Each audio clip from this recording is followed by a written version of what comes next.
Thank you very much, Joseph, for those very kind words, and thank all of you for coming out tonight, and Elizabeth for that splendid speech. I think her point particularly on that the problem is not the message, the problem is getting the message out to everyone and understanding you tailor it to particular audiences so that people can understand it. One size does not fit all. We all know that in terms of our own lives. That's why we believe in individual freedom. Well, so too, in getting out a message, one size does not fit all. And so let's outreach to people. They will respond if they see that we're interested in their support and understand that this will enable them, as Abraham Lincoln put it, to improve their lot in life. So it's a matter of really mechanics, not the message or the principles. And thank you all for doing this tonight. I was delighted. I know I shouldn't jinx it by saying about the protesters. I sort of feel insulted. We only got 5 of them, but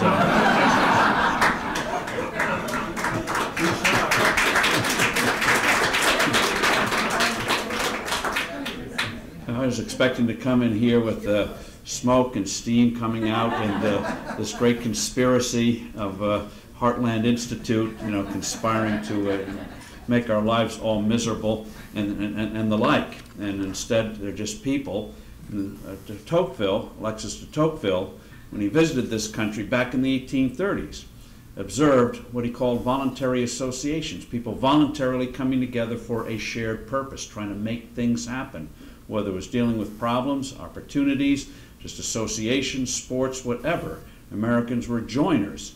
And what that meant was you had a life outside of your immediate family, outside of your immediate work. You're a part of a community, not a forced community, as the liberals like to have, but voluntary communities. And that's where people, as he said, learn to become citizens of a republic. And you exemplify it, people coming together for a shared purpose. So setbacks, they happen. And the thing to recognize is, whether it's entrepreneurship or politics, it never goes in a straight line. You do get things happening. Some things are beyond your control. And what I'd like to do tonight is make just a couple of quick observations on the election. We've already had enough, but hey, I'm here. Got my free drink, so I'm gonna do it anyway. and then talk a little bit about the book and discuss for a few moments why it is that government seems to get bigger, and why it is that no matter who seems to get in office, it somehow just creeps ahead, gets bigger and bigger and bigger, and what can be done about it. And the basic answer, just not to keep you in suspense, Elizabeth already laid it out there, is simply this. Government, since the Great Depression, has occupied the high moral ground. They've been seen, even when they're shown to be inefficient, even corrupt. The answer is, well, their heart's in the right place. They mean well. And so, and commerce is always portrayed, yeah, it delivers you the material goods, but it's based on greed, and it's corrupt, and baser instincts of nature. And the blunt truth is, commerce and philanthropy are 2 sides of the same coin, not polar opposites, about meeting the needs and wants of other people. So first on the election. I wrote a little piece on Forbes.com. That's a nice thing about having shares in your own media company. They do print you. And one of the glorious things, though, about the web is it is ever elastic. You're not restricted anymore in terms of what you can do each and every day. And so just one little thing on that shows the extraordinary creativity, we don't even realize it, is that a few years ago, we had a printed magazine. We'd run about, 1,300 articles a year. On the web, we now post 120,000 pieces a year, 400 to 500 submissions each day, 1,000 signed up contracted contributors. We do a magazine virtually every day. That's not the same thing as the old print. We still do the magazine. But imagine that kind of creativity out there. Not all of it is of sterling quality, but never was when it was print. But now, people on about it. We are an exception, but you just look at mainstream media and you can see what I'm talking about. But now that monopoly is broken. Everyone is out there. Everyone is participating. And even though a lot of garbage goes out, it also means you have a chance to attack that garbage right away. People can see it right away and attack it if we get involved. So what went wrong on the election? Just quickly. One is what I call the Napoleon factor. Napoleon said when he was sizing up his commanders, his generals, he just didn't look for ability in the field of battle, logistics, and the like. He also looked for what he called, what we all know as luck. He said certain people just seem to get breaks. And he looked for that lucky factor in his generals. There's just not learning to do the job, just some people seem to catch breaks more than others. He would love Barack Obama, Napoleon. 2008, well, you saw it here in Illinois, his career. Hardly ever had a contest. When he did, he lost it, but somehow he became senator as everyone fell by the wayside. You know, Chicago politics. But even in 2008, at Labor Day, it was a close election. Now, maybe he would have won a close one, maybe he would have lost it narrowly, who knows. But a week later came the financial panic. And the financial panic enabled him to win a decisive victory. Because you couldn't say, oh, this guy with his crazy ideas will wreck the economy. It looked like the economy was pretty wrecked anyway. And so he walked in. 2012, as Elizabeth indicated, week before the election, pretty close. Look, you can make a case for Romney, you can make a case for Obama, but it was a tight contest. Then the storm comes along, he looks presidential. Instead of snarky, he looks presidential, in command, comes for his photo op at the disaster. Our governor of New Jersey, some reason, just hugged him like a teddy bear. You know, so it was great stuff. Now, he never came back. He's going to come back in a couple of days again. But it portrayed him as a commander-in-chief, in charge. And Romney was sort of lost out there. The campaign, in effect, was suspended. So, the Napoleon factor. Then, another one, of course, the ground game. We all know they did have a very good ground game. They never stopped campaigning, just as they never give up after an election in this town. The organization does not cease to exist. It gets nurtured. That was applied on the national level on a scale we've never seen before. Then, two other very important factors. One is, unfortunately, Romney and the Republicans allowed the Democrats to define their agenda, define them and the agenda. $200 million of trash attack ads from spring when Romney secured the nomination right up to the convention. And unfortunately, the people running the campaign for Romney felt, which was true 30 years ago, that it didn't matter what you did during the summer, people only started to pay attention at Labor Day. Well, once upon a time that was true. Once upon a time we had horses instead of cars. And so as a result, Romney, who had gone through a tough primary process, which didn't enhance anybody's stature in that Donnybrook, but coming out of it, he gets relentlessly attacked. And so it was a combination of Freddy Krueger, Darth Vader, vampires, and whatever, Frankenstein, and everything else was put together. This guy who just take joy in having people get sick, take joy in destroying companies, take joy in sucking people's blood. It was bizarre.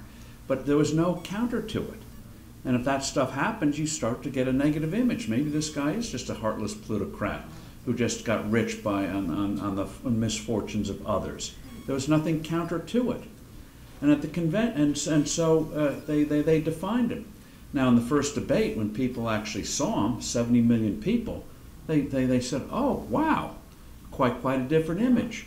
But the lingering negativity was still there. And as Ed Rollins, Reagan's campaign man from '84, put it, he said, after the first debate, Romney became a credible alternative, but not necessarily the better alternative.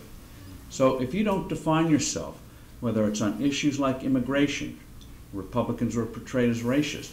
On women, somehow Republicans hated half the electorate, and bizarre.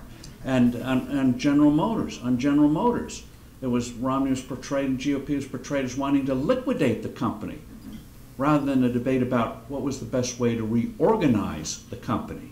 As we all know, every major airline in this country has been reorganized at least once. It didn't cease to exist. You reorganize it, rule of law, come back and hope you do better next time. And so Romney had a perfectly good plan written 4 years ago, snarky title the Times put on it, but a perfectly good plan that would have not cost taxpayers a dime. Now taxpayers are going to be out $30 to $60 billion on this thing. Huge payoff, blatant payoff to a union, kind of thing you expect from Argentina, not from the United States of America. But instead it was portrayed as Obama wanted to save this great American industry. Romney wanted to liquidate it like he always does, give people cancer as a bonus. And so that kind of stuff took its toll. And then the biggest issue of all, Obamacare, was not raised, which would have helped. Then came corollary to that, another big thing. They allowed the agenda to be identified by the other side. First rule of politics or anything is if you don't identify yourself, your competitors or your opponents will do it to you. And then came all of those things could have been overcome if he had consistently, Elizabeth touched on this, consistently advocated exciting, Reagan-esque, optimistic, forward-looking free market agenda. Reagan knew running against Carter in 1980 with an economy that in some ways was even in worse shape than it is in today. He wasn't just content to run against the faults and the miserable record of the incumbent. He also had a positive alternative, a positive agenda, where there's massive tax cuts, deregulation, rebuilding America's military. People felt this was a very positive approach, not just negativity, but a positive approach. Romney sometimes do it and then not do it. He never really defended himself on Bain. I mean, Bain is a fantastic success story, shows the versatility, flexibility, innovative spirit of American capitalism. Companies, he was just a side thing. He was a consultant. We all know about consultants, especially when we get the bills. But he did something unusual. He said, why don't we take over companies that are in trouble or starting up and in effect eat our own cooking? Apply our advice on a managerial level, not just buy and hope it turns out, put in the CEO and say, give us a weekly or monthly or quarterly report. Let's go on and really get in the innards of the thing and see if what we're cooking up actually works. And the fantastic returns. They saved a lot of companies. It's like saying a doctor, oh, the doctor's just terrible because he doesn't save all his patients. Well, you're sick. And so by definition, you're in trouble. And a lot of companies were saved and revived. A lot of small companies were made bigger and powerful and mighty. And yet he's portrayed as quite the opposite. So it's a great success story, saving companies, creating new industries, new jobs. And what a contrast to Western Europe, where the capital markets are dominated by a handful of big banks. Just to bore you with the number, but it'll impress people at a cocktail party if you remember them, is in America, big banks, or all banks, make commercial industrial loans of about $1.4 trillion. American companies have debt, bonded debt, from commercial paper to bonds of $4.8 trillion. So they get 1.4 from the banks, 4.8 from other sources. In Europe, the loans from banks, Europe's about the same size as the US, 6 trillion, and only 1.2 trillion of bonded debt. What does that mean is you have a very rigid capital structure. You get to a certain size and then you can't grow. You merge with somebody else like Siemens or some other major company. That's why Western Europe, which has a great cultural tradition, educated population, is not a big player in high tech. Hasn't been for 30 years. Why? Some companies like SAP, but very few. Yet small countries like little Estonia, where out came Skype, 1.3 million population. Israel, 7 million. Huge factor of virtual Silicon Valley in high tech. India producing more software than any country in the world except the United States. All of these unlikely players. Where's Europe in this? It's because they're crazy capital structure. So Romney personalized the great flexibility of America, doing something. Now, Bain hasn't done well in recent years, doing fine. Why? Because everyone's doing what Romney invented. They all have now, the big ones, have their consultants, Carlyle and others, to go out there. And so everyone's in on it. But for years, he's getting 100% returns a year. by, in effect, eating his own cooking. So great success story. Did anyone have any appreciation of it? Not at all. What a great creative thing he did, and imitated by others, which enriched countless pension funds around America for the public sector and the private sector. All lost. And so he never advocated that. And so an extraordinary biography, some good proposals like on taxes, just got drowned in the idea that you aren't going to have contraceptives anymore, or that GM was going to be liquidated tomorrow. You know, women were going to be shot, that wheelchairs were invented to make it easier to put Granny in the middle of the street, or throw her over a cliff. Amazing, amazing stuff. And then at the convention, another reason at the convention, stirring documentary about his charitable activities. When was that shown? Pre-prime time. That should have been shown at prime time. 30 million audience instead of 10 million. And in his acceptance speech, his 5 points got buried near the end like it was almost a footnote. So it wasn't the message. It was a good messenger, but it was not his natural forte. But a campaign and a party that didn't do its part, recognizing we are all human, and I can take any candidate, even great like the governor's coming along. They're all going to have flaws. And so you deal with them and work around them to get the message across, which is where Heartland's work is going to be critical in the next 4 years, to make sure it is out there one way or the other. We're not going to be dependent on the particular strengths and flaws of individuals. It's going to triumph over a particular individual, which is essential, because to count on one person, boy, that is just asking for trouble. The strength of this country is there's numerous people doing things and coming up with things. And this gets to why we did this book. Why is it that government has this high moral ground? Why is it that government is always seen as there, compassionate, helping the poor, making sure the kids get educated, caring for the sick and the downtrodden, taking the rough edges off the market, the cold, brutal market, and help saving the market from going off the rails? Whereas free markets are always portrayed as inherently unstable. Heck, look at this financial crisis. Just shows you leave these guys alone, they go berserk and wreck everything. We need government to watch over them. Cold, ruthless, destructive, greedy. And yet the fact of the matter is, or putting profits before people, as if you don't get profits unless you serve people. Hello. But you know, you got to make the case. People sort of inherently understand it. But if you don't make the case, then they are going to get overwhelmed by a media that doesn't know the first thing about economics and free markets, and about a culture that is the antithesis of it. You know, in Hollywood, as you know, surveys have shown that in Hollywood movies, business executives kill more people than serial killers. They are the perpetual villains, and there are two types. Either they're grossly overweight with jowls coming up and down, shaking in glee at the misery they cause, or they're the opposite. Snarly, bony thin, with their bony fingers rubbing their hands in glee at the misery they cause. Let's kill our customers today and that'll make us rich. I mean, it's amazing, it's amazing. But this stuff works for the other side. So big government expands, because if you oppose one of their programs, what do you have against children? Why do you want to hurt the elderly? Don't you think kids should be taught? What do you have against teachers, firefighters? I mean, and so you're on the defensive. You're on the moral defensive. Oh, you just want, it's about money. No, it's more about money. It's about people.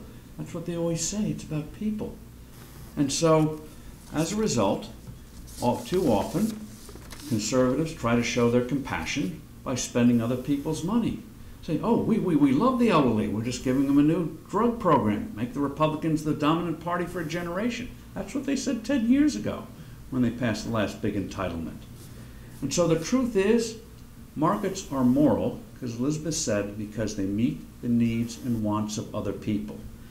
Even if you are that Hollywood caricature, even if you lust for money, even if you have that terrible personality that makes babies cry and dogs bark at you when you walk down the street, even if you are that, you don't get money unless you provide a product or service that somebody else wants.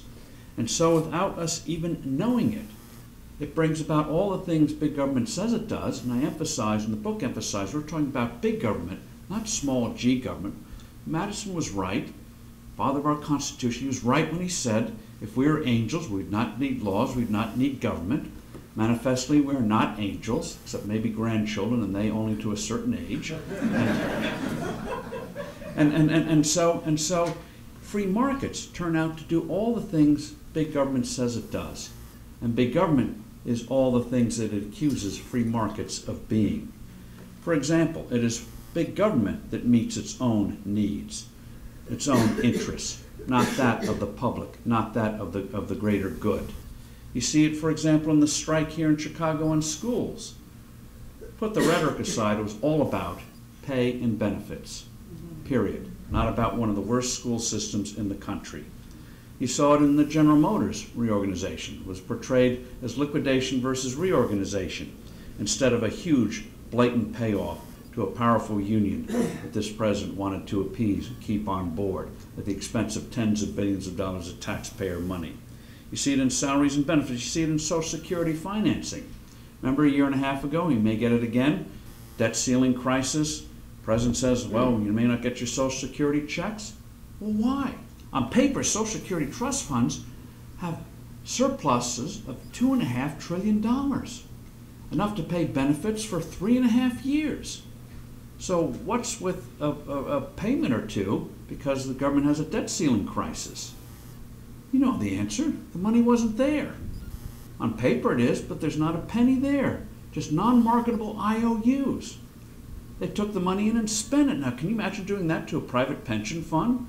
Taking the money in, spending it on whatever, a vacation or a bridge to nowhere, and putting in a non-marketable IOU? You would be wearing big stripes tonight. You would not be here. And yet in the public sector they do it. Or you look at Greece. Just one little story on Greece. Greece, the government runs the railroad.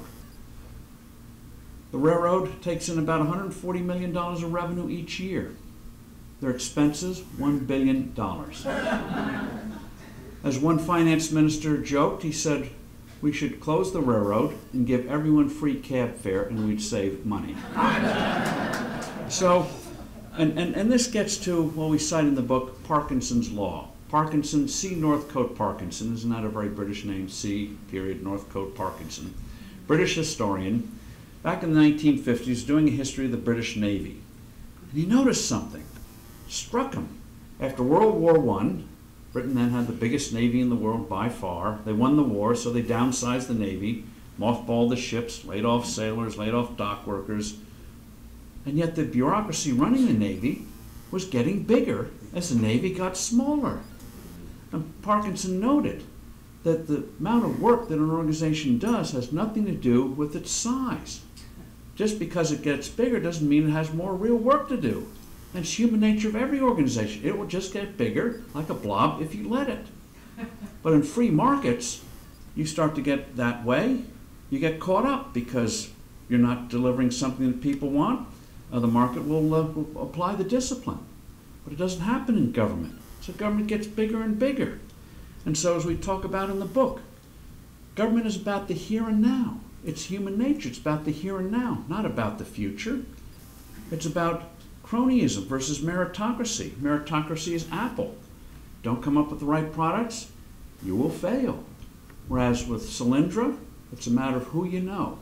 Cronyism versus versus a meritocracy. You see it in trust. You say commerce and trust, what are you talking about? Commerce, to work, depends on trust, not blind, naive trust, but coming up with instruments of trust, whether it's a credit card, or you invent eBay. I mean, how in the world does that work? You don't know those people, you never see those people, you're doing business with them. So PayPal comes along. These instruments of trust are constantly created. Whereas you look at government, it breeds distrust, like Greece, or here, people, they just depended on fear. You're going to lose this, you're going to lose that, instead of trust. You look at free markets in terms of circles of cooperation, without anyone knowing it. Brings about extraordinary amounts of cooperation. You're going to have food later, restaurant. Assumes that farmers grow the food, companies process the food, companies will deliver the food. They assume that the electricity will be there unless you have a storm and FEMA comes in. They assume that people will make the chairs and the utensils and the refrigerators and the stoves and the pots and the pans and everything that goes into it and the materials that go into it. Extraordinary. Even the simplest things require huge amounts of circles of cooperation, and because nobody's in charge, it works. Which is why healthcare is such a disaster, because they think they can rationalize it from the top instead of letting the market spontaneously organize the thing. So you see it with the iPhone. Talking about circle of cooperation, just one example on that. iPhone comes into this country with $171 worth of parts put together in China.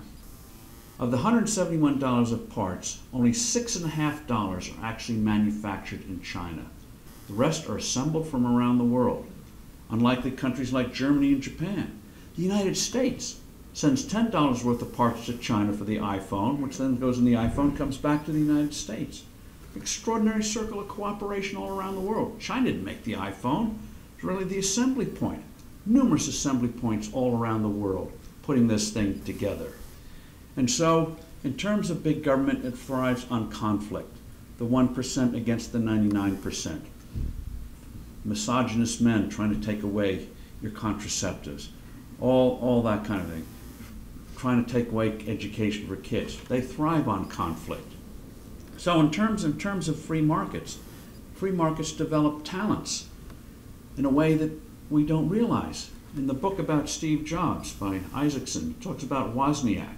Wozniak was a programming genius, invented the Apple I. Extraordinary guy, but absolutely clueless as to how you get this to market or how it can be used. Steve Jobs comes along and realizes he's not the brilliant programmer, but he's dazzling understanding of marketing, of uses this can be put to, of seeing things that others didn't, of having an aesthetic sense of making it appealing. So they work together and great thing is created. Again, division of labor and development of particular talents. You don't have to do it all. You see it here in this town. And if there are any nutritionists here, forgive me. But Ray Kroc, McDonald's. Ray Kroc was a guy, went out throughout his life, always trying to do big things, but never really hit. So here he is in his mid-50s. Just goes to show Yogi Berra's right. It's not over till it's over. Here he is in his mid-50s. I take heart from that. Here he is in his mid-50s, out in California selling milkshake machines. And he stumbles across McDonald Brothers, hamburger stand. Notice they're doing a brisk business. The light bulb goes over his head. Ah, if McDonald Brothers expands, I can sell more milkshake machines. Well, McDonald Brothers didn't have that kind of ambition. Ray Kroc bought them out. As you know, any of you who worked in a restaurant, owned a restaurant, you know it's the toughest business around. What you do yesterday doesn't matter. Constantly cleaning, hoping the cash stays there. The food doesn't go bad. I mean, it is a tough, relentless business. The idea that you can do it nationwide, preposterous. Worldwide, preposterous. You had a guy in his 60s and 70s, when the rest of us hung it up, he's just getting going. But he saw something very interesting there that even the McDonald Brothers didn't realize. This is where the entrepreneurial inventive mind comes in, like Steve Jobs, seeing what Wozniak did. How he saw that the McDonald Brothers had stumbled on the key, the real key to success in the restaurant business. Keep it simple. Standardize it. And then you can build to make more complexity, but standardize it. You know, you go to a diner, wonderful to go to a diner, have 1,200 items on the menu. McDonald's had just 3 or 4 items. Now they have much more, but start it simple and then grow it. He saw that in a way even the ones who invented it didn't realize the implications of it. And that's the beauty of free markets, people seeing things that others don't see and bringing it to fruition in a way that nobody had ever thought of. Faith in the future, this is also getting important. We're an optimistic nation. Misers don't found Microsofts and Apples and Amgens and Oracles and Southwest Airlines. People who have faith in the futures. You know, with entrepreneurs, and this is something to get across. The entrepreneur, even though we may have overdone it at the convention, what didn't get across is the entrepreneur is the last one to get paid. You pay workers, you pay suppliers, you pay creditors. And if it works, you might get something. And if you don't, you're left holding the bag. You have the liabilities. Talk about faith in the future and putting it on the line. And so in big government, by contrast, that sacrifice is, again, about fear, about GM and wheelchairs and the like. So when you go through it, step by step, as this book does and others have done, make that contrast about what brings out the best in a very flawed human nature. Now, is the market perfect? Of course not. It involves people. And contrary to the utopianism, we're not going to be perfected. What you want to do is create systems and environment where, without us knowing it, it brings out the best in us. Even that misogynist who hates babies, if he wants to sell something, you got to make it appeal to somebody. And so, in terms of government, always big government says, "Oh, we love humanity, we love diversity." Great, but you know who breaks down barriers between ethnic groups and communities more effectively than rhetoric? Is commerce. You may not love your neighbor, but you want to sell to your neighbor.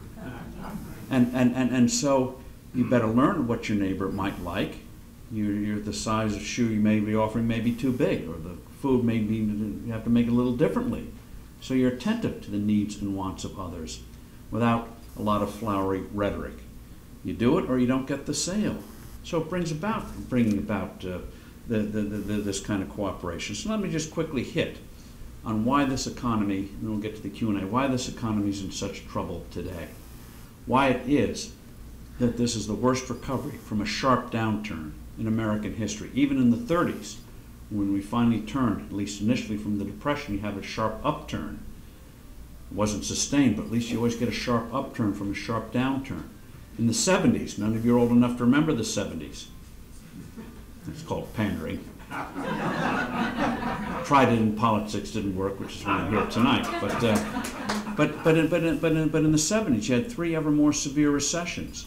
Each one at least was followed by a sharp upturn, and the question became, could you sustain it? We didn't until Reagan's reforms came in the early 1980s. So why do this time? Why are we like a car on the superhighway? We should be going 75 now. We're about 25, we're about to go to 5 or 10, maybe 0. What's going on here? Let me quickly hit these things. First one, and bear with me, be polite, bear with me, is the most boring subject in the world. It is absolutely the most boring subject. Monetary policy. When you say monetary policy, Federal Reserve, foreign exchange rates, even in this town, Ben Bernanke, Alan Greenspan, the eyes get heavy and you say, I know it's important, but oh my God, spare me this, yeah. Well, and so let me just give you a travel tip as a reward from what I'm about to do to you. I'll try to keep it short. If you ever find yourself at O'Hare or any other airport in coach, middle seat, on the runway, watching your life pass away, you want a little bit of elbow room with your seatmates? Start talking about monetary policy. They don't throw you off the plane, they'll cut your wide swath. But if just think of it as you would, put all the highfalutin stuff aside, which is just meant to confuse you and think these priests know what they're doing in the economics profession. Just think of it as you would an automobile. Think of it as you would an automobile. You can have a magnificent vehicle, but you don't have enough fuel, you stall. Too much fuel, you flood the engine. Right amount, you have a chance to get ahead. It's like a fuel injector. Federal Reserve. If it doesn't supply enough money to meet the organic needs of the marketplace, now understand, let's use that word organic, the other side does it, let's use it ourselves, the organic needs of the marketplace, you're going to stall the economy. You print too much money, you get the economic equivalent flooding the engine, right amount, you have a chance to move forward. That's what monetary policy is about. How do you supply enough to meet the needs of the marketplace? This gets to what money is. All money is a vehicle, a facility to enable us to do transactions with each other. That's what commerce is all about, doing numerous transactions. In the old days, we had barter, which was very cumbersome. If I sold an ad in Forbes 3,000 years ago, how would I get paid? Maybe with a herd of goats. And let's say I wanted to buy iPads for our writers. So I go to the Apple store 3,000 years ago with my herd of goats. The store owner says, I don't want goats, I need sheep. So then I got to figure out how to swap the goats for sheep. Perhaps hire a sheep herder so the wolves don't eat them. The sheep herder wants wine. I have red wine. He wants white wine. I mean, it just becomes very cumbersome. Very, very cumbersome. So with money, you determine if you sell something what you get in return for the trade. And so started with coins in Lydia near the Greek states. Athens adopted it, became a great cultural and commercial center. So coins, paper blips of a computer. It's a means of doing transactions, which gets to something very basic that they don't understand today. And that is, like any weight and measure in the marketplace, it needs a fixed value. You know, imagine going to a store. Let's say they float the pound, not the British pound, but the pound. So you buy a pound of beef. You assume today it's 16 ounces. What if they floated it so you didn't know whether they had 16, 13, 10, 18? Hard to do commerce. Imagine what your life would be like if Washington did the clocks what it does to the dollar. Imagine if they float the clock. So you have 60 minutes an hour one day, 48 the next, 22 the next, 59 the next. You shouldn't have to have hedges, derivatives, futures to figure out how many hours you're working. So let's say you're baking a cake. Instructions say, you know, put the batter in 45 minutes in the oven. You have to say, now is that an inflation-adjusted minute instead of a Chicago minute? What are the cross rates of the California minutes where the thing was made? I mean, it just makes life difficult. So it's just a facilitator of commerce. Makes it easy to invest. Makes it easy to do banking. I mean, imagine today. Let's say before when we had barter. So I'd come with a herd of cows, try to get that into an ATM machine. Just very, very, very difficult. So money makes transactions easier, facilitates commerce. Like credit cards and everything, just facilitates commerce. But you have to trust that what you get in the deal is what you contracted for. So you don't get 12 ounces or 10 ounces, you get the 16 ounces.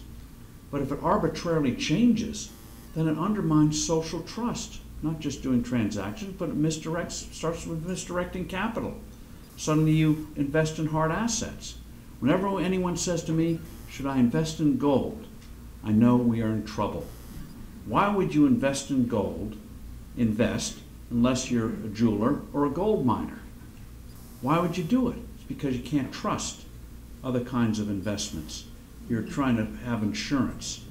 And so what it does is misdirect capital. You can't trust prices anymore because you don't know how much of it is a real supply-demand price, how much of it is speculation, the figure that the nominal price goes up, so better buy now, better hoard now. It's like a virus in a computer, corrupts the information. So you look at oil, $80 a barrel. How much of that is real? Got up to 147 a few years ago. How much of that is real and how much of that is just you don't know what's going on out there? Very, very corrosive. You can't trust what you get in return.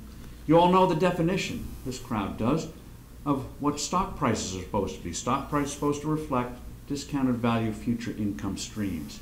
If you don't know what the income stream is going to be denominated in, whether it's a 20-cent dollar, 80-cent dollar, $1.10, you get less investment. So it sits on the sidelines. Goes into land. Farmland has doubled in recent years. Is that because we suddenly have a great demand for food? Or how much of it is an inflation hedge and people don't even know it? So you're a farmer, you buy land, you don't know. What is the real price of what I am buying? It's been corrupted by what the government does. So ultimately, we're going to go to a gold standard. It has to happen. Why gold? Put aside the image of gold advocates as, nuts in the hill with canned food and machine guns and that kind of thing. We were on a gold standard for 180 years in this country, from George Washington to Richard Nixon, who took us off of it.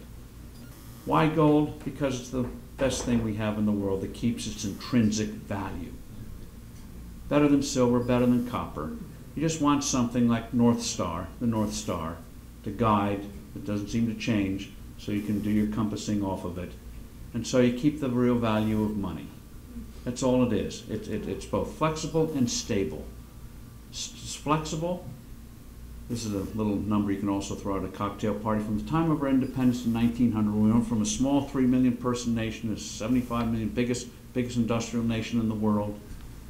During that 120-year period, the amount of gold mined in the world went up a little more than threefold, 3.5-fold. Money supply in the U.S. went up 160-fold. even though the dollar was fixed to gold. It's like having 5,280 feet in a mile. It does not restrict the number of miles you can build of a highway. It just means the mile is 5,280 feet. It just means that the money is what you contracted for. Very, very simple. So that's one of the biggest hurdles. We know the other ones. Spending, once you realize the government doesn't create money, you create money by your own transactions. That's where money is ultimately created, you in the marketplace.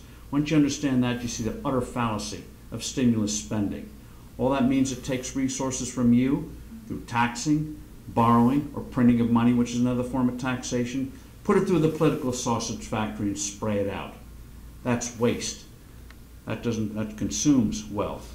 And so what the Federal Reserve has done now by suppressing the marketplace, what it's done is, for the first time in a long time, we're consuming more wealth than we're creating. It's deficit without tears. Government gets cheap money, small and medium-sized businesses, very, very uncertain line of credit. Very, very corrosive, huge power grab, which is why this administration loves it. It means more power for the center. So spending, taxes, made reference to the flat tax. Taxes are a price and a burden. You understand that, you get it. Tax on income's the price you pay for working, tax on profit, price you pay for being successful, tax on capital gains, price you pay for taking risks that work out.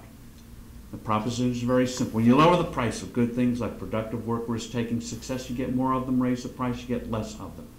Understand that, you can see the utter fallacy of this whole fiscal cliff.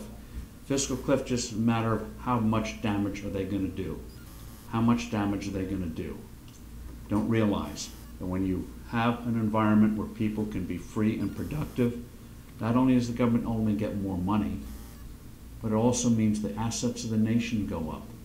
That's how you cope with liabilities, not by suppressing activity, but encouraging it. When your asset side is going up, it makes the liability side a lot easier to deal with. And closing on health care. Gets the whole thing in regulation. Why do we have a health care crisis? Simple answer is people like me are getting older. We want more health care, it's expensive, so it keeps going up, and so we have a crisis.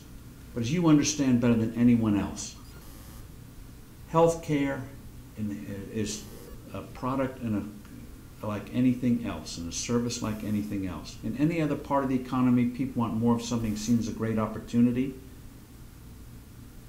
In healthcare, it's considered a disaster because we don't have real free markets in healthcare. There's a divide between providers and consumers. Think about it. You go to a doctor clinic or hospital and you ask in advance what it costs, you get a very strange look. It means one of two things. It means either you're uninsured or you're a lunatic. Why would you want to know what it costs? Do you realize how strange that is? Imagine going to a restaurant, ordering a bottle of wine, say, I don't care what it costs, let Blue Shield or Medicare sort it out, I don't care. So the system goes haywire. So why can't we do ultimately in health care? And I think we will, because of what's about to happen. We see what the government does. Why can't we do in health care what we do with food? Imperfect though agriculture is, government does not take over agriculture. If it did, we'd have no more obesity because we'd all be starving. They tried in Russia and China, it did not work. So agriculture produces food, private companies process food, restaurants and other supermarkets sell the food, people have problems, everything from food banks to food stamps to deal with it. You can debate about what we're doing with food stamps, but no one can doubt we have an effective safety net. Nobody needs starve. Why in the world can't we do that in healthcare? Have real free enterprise, get the Steve Jobs figuring out ways, better delivery, more effective delivery, increase the supply of healthcare. What Obamacare bottom line has done is going to increase demand and decrease supply. Formula for disaster. Again, a great thing about free markets, turning scarcity into abundance. You see it with cell phones. Look at a cell phone 30 years ago, Motorola sold at $3,995. I guarantee you if the government said everyone must have a cell phone today, it would cost $9,995, still be as big as a shoebox, and we'd be talking about the greedy cell phone makers. But allow free enterprise. Today there are 5 billion around the world, cheap, poor people have them. They do everything now, not just voice, they do everything now except comb your hair, grow your hair, whatever. It's amazing, it's amazing. So bottom line, and thank you for your patience here and having us here, we'll do some Q&A, is this. We took a setback on Tuesday, but that's all it is. What is happening now is not irreversible, especially as people begin to see the price we pay for seemingly getting something free. We quote a Bulgarian in one of our books who said in Bulgaria, yes, the food was free, but you couldn't get any. That's what we're about to see. So bottom line, this is not the time to despair. This is time to redouble our efforts and just make sure we learn through the marketplace of dealing with people how to get the message out there. And then we'll have the candidates. And even if the mainstream media doesn't like us, it's not going to matter in this new era, because there's so many more new ways of getting messaging out there. And young people who, even though Romney did better than McCain, they still voted for the president, they don't like authority. They're still young. They remember their parents. And so they don't want people, as Elizabeth said, telling them what to do. It's going to change. The environment's going to be very ripe, and we have to be there to make sure we've planted the seeds and reap the harvest of liberty. Thank you.